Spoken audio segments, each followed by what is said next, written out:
Hello, everyone. Welcome to the weekly roundup. Today we will cover inflation, interest rates, and market sentiments. Hello, Ben. Hi, Eva. Happy Thursday. End of the week. That's right. Short one this week. Yes, yes. Uh, we'll start off with interest rates. BOC held rates steady, and yesterday Powell had indicated a possible inflation versus economic growth dilemma. What are the potential scenarios for interest rates in both countries? It's a great question. Great way to start, I guess. Get right And into it. get right into it. Um, yeah, so we had obviously Chair Powell yesterday. To your point, what happened? What did he say? He said, yeah, effectively that they have a few things that they worry about at the central bank in the U.S. It's obviously inflation, its growth, and its employment. Those are kind of the three things that they're concerned about. So, yeah, I seem to have a couple things to say, but one of those dilemmas is that if economic activity stalls, but we still have inflation, what do they do? So the market really didn't like too much about what he said, as we saw a correction in equities after his comments yesterday. I think it's the dilemma, and it'll be interesting to see as long as he keeps his job, what he's going to do. Because historically, when the economy has stalled, he's stimulated with cutting rates and buying bonds or quantitative easing or whatever you want to call it. And my thinking is he would continue to steer down that path, which is make financial conditions easier if we get into an economic contraction, even if there's a brief inflation spike. But just to your point about that inflationary pressure that they seem to be referencing and saying, we had the opposite this morning with the ECB, where Lagarde said we actually are worried about disinflation.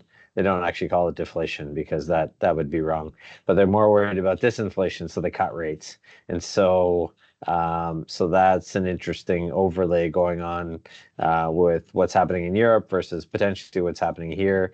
And then your last question, I think, was just about Canada. Well, we had the Bank of Canada meet this week as well, and they didn't cut rates. And so the thinking was, does that change anything? Why didn't they do that? And I think the brief synopsis from our economics team was that nothing's really changed. They just want to keep their ammunition. And the view is still that they're going to cut 75 basis points this year and likely in the June meeting, but they felt like there wasn't a significant pressure to cut. And I think some of that had to do with the markets calmed, yields calmed, interest rate volatility calmed a bit. So I think they felt like they had a bit of cover to just be patient. Okay. Drilling down on inflation being on opposite ends, how exactly are the numbers looking and what are our expectations? Yeah, so one of the challenges right now is to see what those impacts are going to be because we are seeing such variability with Europe being hotter or sorry, being weaker on the inflation side and then a slight uptick in Canada and the US. From the research from our teams, from National Bank, ISI, and Argus, excuse me, seem to think that some of this inflation impulse was front running the tariff concerns. So you had consumers and companies, manufacturing, trying to do a bit of buying ahead of the inflationary risks. And I think we've seen that across pretty much all industries.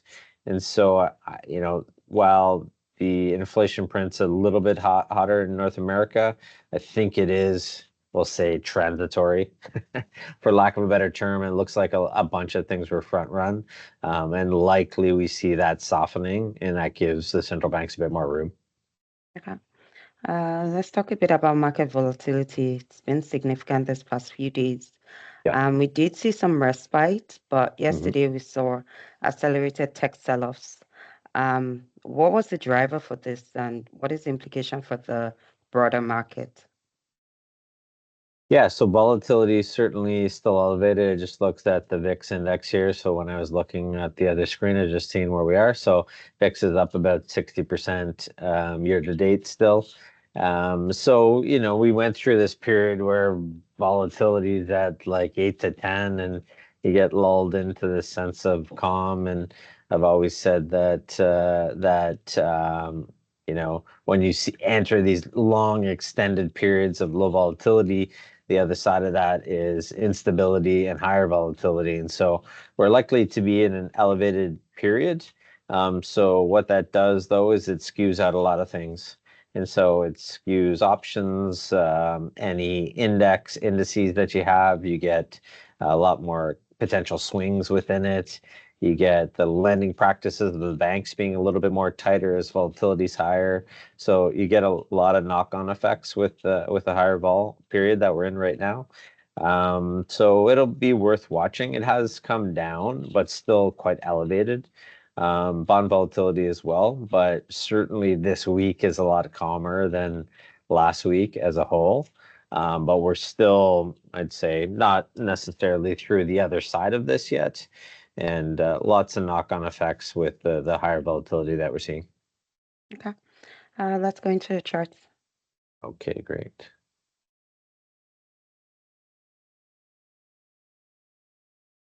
So we are April 17th, the Thursday, 1 o'clock. And so anything that happens between now and the close. But as we mentioned at the top, that tomorrow is a market close. So Canadian US markets are closed tomorrow. Monday markets will be open again, but this is the end of the trading week. So we'll cover a bunch of things, but one of the key points I think was a report that our team put out this week just around what the Bank of Canada is doing. And so, I love this idea, and I think, it's probably an easier potential way of thinking about it, maybe answering some more of your questions too, Eva, where you asked at the top, what are the potential implications of this or that? So the Bank of Canada ran illustrative scenarios, scenario one, scenario two, where scenario one is the tariffs kind of go away. Scenario two is the tariffs stay on. And so just some thinking around how the Bank of Canada at least sees forward guidance broken down by GDP, final domestic products, export, imports, and CPI, which is what get the majority of the attention. And so if you'd look here, we're into 2025, of course. And so when we look at these couple of variables, so GDP looks like GDP would be half of what it is if the tariffs stay on.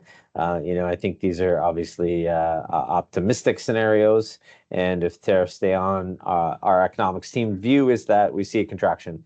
And so I think the important thing from a perspective of what does that mean for the markets is something that we can discuss in detail on another day, but certainly markets tend to lead and or follow. So I'd say that when thinking about the timing of all this, I think the market's starting to price in some of these things already. And so inflation, so yes, our economics team does think that inflation comes down from the previous year. And if tariffs continue to stay on, maybe we see a slight inflationary impulse. But that's really contingent on how the economy grows. And so I thought this was a great way just to look at, potential what happens if we do this, what happens if we do that. And scenario analysis is one of the great things that you have to do when you're assessing economies and market risk. Another great piece just looking about what are the potential implications for Canadians. And so this is a chart that says households have more assets in equity baskets. And so this is a great look because we're talking 2022 versus 2024. So this is just the last 2 years, or you'd say non-financial assets, which would be houses, we'll say, versus financial assets. And so significant increase in financial assets for Canadians in the past, we'll say, year and a half. So why this matters is because increased volatility makes the consumer feel a bit less stable, a bit less comfortable. Knock-on effects is slowdown in consumption, slowdown in buying and selling of of houses. And so this has knock-on effects that we need to be conscious of. And I think our economics team, as well as the Bank of Canada, is very cognizant of what's potentially happening in Canada right now. And so often get lots of questions just about markets, and Eva, you referenced what does it potentially mean to the tech sector, and this is from ISI, which is Evercore research team that we use. And this is a great scenario analysis. Again, I guess this is the view of what could happen if we continue in good times, bad times, and the best of times. And so this is a great layout of NVIDIA's bull, bear, and base case. And so their base case is that target price NVIDIA of $109, bear case was 109, and bull case is 264. And a great breakdown on why and how and potential growth and potential drivers. And when I'm buying or selling, whether it be a stock, an ETF, or a fund, this is the way I'd look at it as well. What do I think is my potential downside risk? What I think is likely to happen, and what's best case scenario? And so I think this is a great way just to think about the variability of equities, and this lays out a good view on what happens in different scenarios. As always, the information we speak about in here does not necessarily reflect those of NBF. If you need or have any questions, certainly contact myself or a financial professional, and we're happy to discuss in more detail. Sit on the charts today. I'm staying in my 3. Yes, great.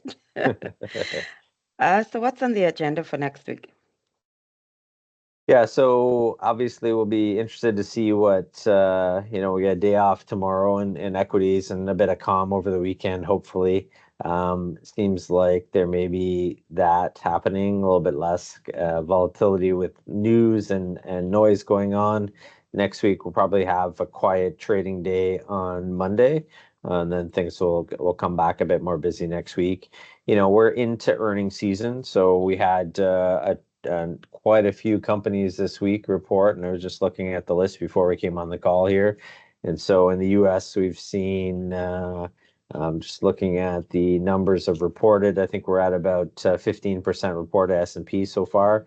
And in the US, the US banks start to report first, and they've had good earnings. So I continue to watch on the fall through there. We had a big miss from United Healthcare overnight, and so they are down about 22%, which is why the Dow is lower today. They're making up something like 600 or 700 points to the Dow's loss today. So generally markets are a little bit higher, so I'd be watching those the earnings coming out and Canadian earnings as well. So that'd be primarily where the focus is from a individual company perspective. And then market-wise, lots to watch still with interest rates, central banks, and of course, what President Trump has to say. That is something to watch. Yes. Okay, thank you, Ben. Thank you, everyone. Remember to visit, subscribe, and follow us on YouTube and LinkedIn at Hart Investment Group. The link to our daily financial heartbeat will be in the caption of the video. And for our clients, please reach out to me if you have any questions, if you need anything, or if you'd like to book a portfolio review meeting with Ben. Thank you for listening and have a good Easter holiday. Bye. All right. Thanks, everybody.